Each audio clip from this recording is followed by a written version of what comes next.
So what happens? Anything which passes. So by the time you are chipping, some of them will come as slivers. So I'll take you through to see how we remove those ones. Right. Yes. Okay. So now we'll need to have gloves for this process. So this is the cutter. Well, now we cut the fries into different sizes. 6 millimeters, 8, 10, and 12. So now what we're doing for today is the 6 millimeter. Let's see that. These are 6 millimeters. 6 millimeters. Yes. All right. These are 6 millimeters. So this is the smallest. This is the smallest. But now for some restaurants, they'll ask you for a shoestring. Shoestring is the smallest. All right. But on this range, the smallest is 6 millimeters Right. for us. So whether you're cutting 6 or 8 or 12, it's all dependent with the restaurant you're supplying to. Yes. They give you their desire. Yes. All right. Great. Yeah. We'll go to the next process whereby, remember your question, if anything passes, what do we do? So this machine is called napping remover. Napping remover. All right. All the slithers comes out of this. See? All right. All the small ones come out of this machine. All right. Yeah. Okay. Na So- kuna hii kubwa. Yeah, even this one, because now this, as far as quality is concerned, this is not usable. So it will remove from the machine. So it shakes. It has a technology where it shakes and all the slithers comes out. Right. Yeah. So you see how it works. So all the slithers will go down. Now the next one is a grader. It's a grader. So the grader removes the smaller potatoes, the smaller fries, I mean. So the moment it shakes, it has 2 layers with holes. So the bigger fries will go straight, the smaller one will drop. And when you're saying the bigger fries, hiyo ni millimeters ngapi? So normally we have a specification of 6 centimeters and above. All right, 6 centimeters. Yes, with allowance of maybe 5% if it passes the smaller one. All right. So we have parameters which we follow. And every 1 hour, when we go to the other side, the QA person will take a sample every 1 hour and count how much of the smaller potatoes are there and the bigger potatoes, fries. All right. So the smaller one will come from this machine. Yeah, as you see. Na pia hii kuna Yes. restaurant itachukua. Yes, and everything else will come out. All So right. now this is what you can use for hash brown, you can use for mashed potato. All right. Yes. Okay. Yeah. All right. So now the next table is a manual selection. So still, we want to maintain the same consistency and quality. Anything which passes from the 2 machines, it will be picked from here. All right. Yeah, you see like something like this. And the water? Water is just to remove excess starch on the line. Yes. And it's just normal room temperature water? Yes. All right. Yes. So Okay. you see now, they remove such things. Whatever you see here is what they have picked. They have removed, like this Yes. one, I saw one. Yes. So they'll keep on picking. Imepotea. Oh, ndo hii. Yeah. Okay. They'll pick like that. All right. So you see. There's another one here. This one's now. Yeah. Yes. So they'll pick out of the line continuously. Continuously. So we want to maintain as much high standard of quality as possible. So they'll keep on picking. Yes. Physically. So this, you can say this is the last manual selection on the line. All right. Yes. Yeah. Great. So now, at times this depends on the quality of potatoes. Remember what the Q had said. There are hollow centers, brown centers. If you have a lot of this or that, it means this line will have more people. A lot of work. Yes. Yeah. So like more people for them to select. Alright. Then your final output will be low. Right. So quality of potato is key. Is key. Hakuna shortcut. Quality Hakuna fast. shortcut. All right. The farmers wafuatilia agronomists venye wanasema. Yeah. Yes. All right. So now, here we call it a baba washer. We call it a what? A baba washer or a washer. Oh, a washer. So this removes the excess starch. Yeah. Remove the excess starch. Right. Yes. So, please help me with that science. Yes. Because even there you told me the water through the napping machine is for removing the excess starch. Excess starch. How does that work? What's the relation between water and removal of starch? So basically what happens, so the removal of starch, so you don't want by the time you are frying, you have excess starch on the fries. So also that goes into reducing the shelf life of oil. Of oil. Yes, so we want to reduce as much as possible the top layer starch. And that will also reduce the wastage of oil. Yes. Right. Yes. Good. So now, from now that washing machine, it comes for this, we call it a blancher. So our process, by the time we are done, the fries are pre-cooked. Like I can eat? Kidogo? You can buy it. but you cannot eat. Yeah? Ukishanikia kachumvi sitakula vizuri. Unaweza kula. And then usininyime chakula. Usininyime chakula, nimekuona wewe. So this blancher we blanch for 2 minutes at 87 degrees. Right. Yes. So it goes through the machine for 2 minutes. Yeah. So this powered by electricity. Right. Yes. And here they are after the 2 minutes. After 2 minutes. Yeah. What? This is after the 2 minutes. So after 2 minutes it drops into this. This for cooling. At what degree is this? This for cooling. This below 5 degrees. Below 5. So we keep on changing the water. After how long? After every 20 minutes because it comes out from the other end. So this is changed after every 20 minutes? Yes, you have to remove it. Okay. Yeah? So now this cools the fries. Now it goes to the next session, which is the dryer. If you touch this, so that's how we check it. So it's pre-cooked now? It's pre-cooked. So it doesn't break, it just bends unless you force it. And I just did. So it bends. Yeah. So this is the test they'll do to ascertain if the blanching specification has reached. Oh, yeah? They bend it. They bend it. Yeah. So now, from the cooling, it comes to the dryer. Yeah.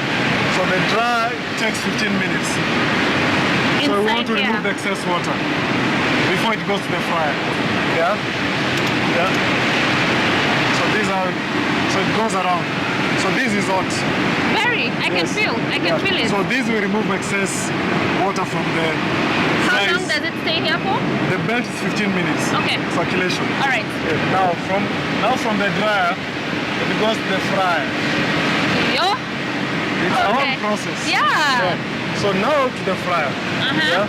So the reason why we dry, so that you don't have water going into the fryer. Yeah. Yes. So that's why you need to dry it. So here we have our oil. Now here we have our oil. Yes. And we take it through this process for how long? You fry it for how long? This 1 minute 10 seconds. Not more, not less. Not more, not less. At 175 degrees. All right. Yes. Okay. So now our fry is powered by gas. So it's more efficient using gas more than electricity. But it is quite expensive. Yeah, you're using a lot of electricity here. Yes. That must be one of the challenges you're facing. Yeah, but now with the gas fryer, it's easier because now it's the most, because now that fryer consumes almost 2,000 liters of oil. Yeah. Yes. Yeah. So gas burns very fast. Right. Yes. So that's why we prefer gas for the fryer. Right. Yes. But do you have more plans of substituting with renewable energy sources we like have a solar? process of looking at solar installation, and that should be happening towards the end of the year. Yes. Right. So, and that will go as far as in terms of saving on energy and utilities. So we are going toward that direction. Right. Yes. Now that we have understood electricity is one of the challenges, of course, maybe you can tell us what more challenges you face when running a facility such as this one. Apart from the raw materials. Tell me a bit more about the raw materials. There's an inside story there. We are not getting enough. Right. We are not getting enough potatoes to process. Ushawahi funga kazi? Hakuna waru, guys. Yes. No. Yes. So farmers need to realize that there is a market for maize. Right. There is a market for the processors. Sasa zile umefunga kazi, hakuna waru. Yes. Then it means you have very tough conversations with the hotels and the outlets you supply to. Yes, because you can imagine, they are waiting for supplies. They don't have supplies. Yeah. And what we want to do, 80% of the frozen fries is imported. 80%? So we are only doing 20% as a country? Yes, and I'm very sure by towards the end of the year, we'll be doing 50% of that. Ship me. Good stuff.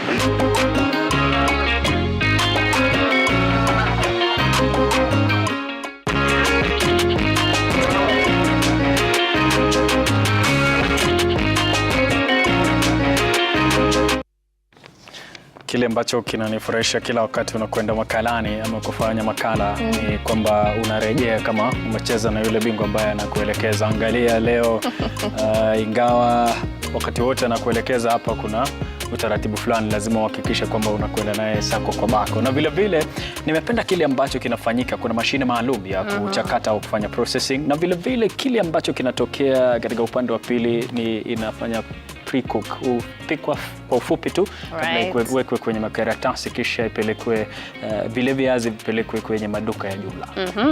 Absolutely good stuff from Simplifine, learning so much about the processing of frozen chips before they are taken to your favorite restaurants. It's also very nice to see the A1 technology that they are embracing. Remember, we said if the agricultural sector is to grow, then we have to take seriously matters mechanization. Also very nice to see the skill in the personnel at Simplifine, and all the while maintaining high quality standards of hygiene. Very, very impressive work done at Simplifine. But for now, let us take a quick look at some data when it comes to potato farming in Kenya. And this data has been provided by the Kenya National Bureau of Statistics. Now, when we're looking at potato growers in Kenya, an estimate of 2022-2023, we're talking about 1,170,160 farmers are potato growers in Kenya.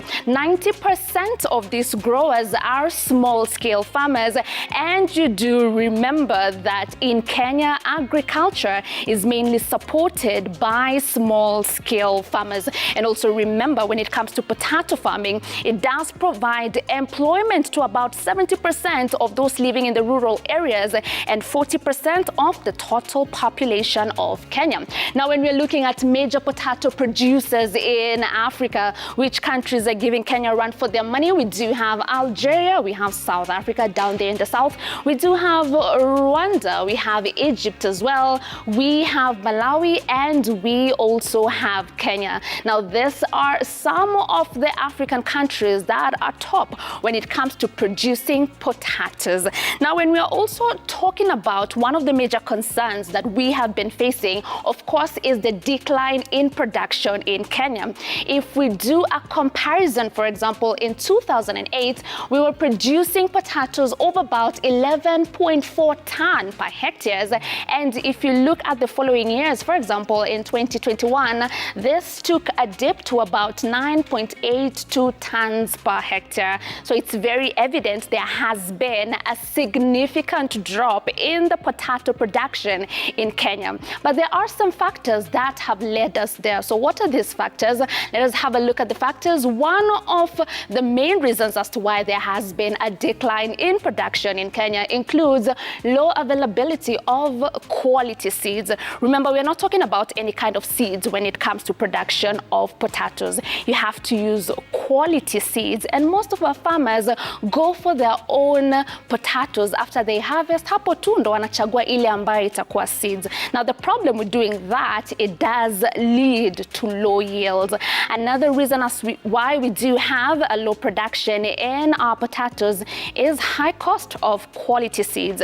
Now, you'll get a bag, a 50 kg bag of grade 1 quality seeds is about 4,200. If I have an acre of land, I need about 16 bags. If I do that math, then I need over 60,000 just to get the seeds that I need to grow in my 1 acre farm. So clearly the high cost is discouraging a lot of farmers from going the direction of getting quality seeds. Now, another problem that we are facing as well that is leading to a low yield in our production is limited or no crop rotation at all. So as a farmer, if you plant potatoes in your piece of farm over and over and over and over again, it does lead to decline in the health of your soil. And when that happens, then it also does lead to a reduction in production in your farm.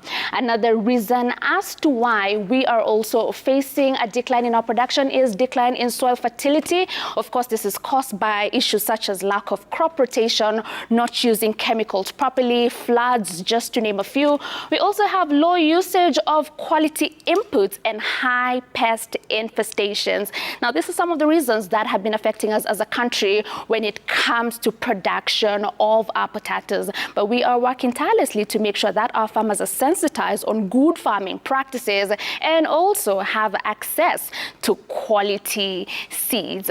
Now, we are not yet done with our great conversation when it comes to potato farming, but right about now, what's next? Kwanza kabisa na shukuru, hata ingawa tumekwenda chini, angalia tupo katika orodha katika bara la Afrika, tunapigania nafasi ya kuzalisha viazi, lakini sasa tuchukue mapumziko. Tukirejea basi kuna utathmini mkubwa sana kuhusiana na masuala ya viazi. Usikwende popote.